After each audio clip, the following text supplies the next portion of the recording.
quant à la thématique sur le Rwanda, c'est que l'effet net est négatif, à mon sens, parce que, comme je l'ai dit tantôt, on peut toujours développer économiquement, socialement, humainement son pays dans la démocratie. C'est pourquoi je m'inscris effectivement en opposition au CTRI, qui veut instaurer au Gabon le même modèle chinois, le même modèle rwandais. Il est hors de question. Nous n'allons pas l'accepter. Nous voulons des institutions légitimes qui sont effectivement au pouvoir grâce au vote populaire, au suffrage universel, avec effectivement la possibilité de tous les Gabonais de se présenter.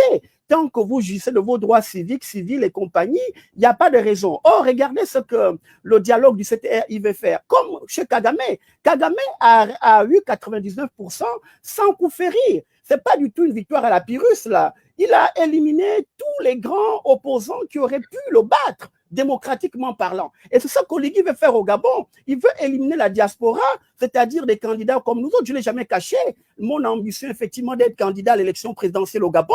Mais si Oligui est capable qu'il nous affronte dans les débats politiques, des débats intellectuels, des débats de gouvernance de la société, et que le peuple juge au travers de la concurrence, de la compétition saine, le meilleur candidat à mieux de gérer effectivement les destinées du Gabon et pas faire comme Kagame, sortir avec 99% et se gargariser d'être un démocrate. Donc, le bilan est négatif pour Kagame, surtout pour l'instabilité qu'il crée dans la sous-région, instrumentalisée, comme vous le savez, par des puissances extérieures qui ont fini par convenir que la bonne chose dans les pays du tiers-monde, c'est d'instaurer l'autoritarisme. Ils ne sont même plus dans la bonne gouvernance. Ils ne sont plus dans la bonne gouvernance de la Banque mondiale. Ils sont dans la mise en place des régimes autoritaires, voire dictatoriaux, pour parvenir évidemment au développement économique et donc à la rentabilité financière qu'ils recherchent au travers de leurs entreprises qui investissent dans tous ces pays. Mais nous ne passerons pas par là. Il est hors de question de passer par là. Voilà.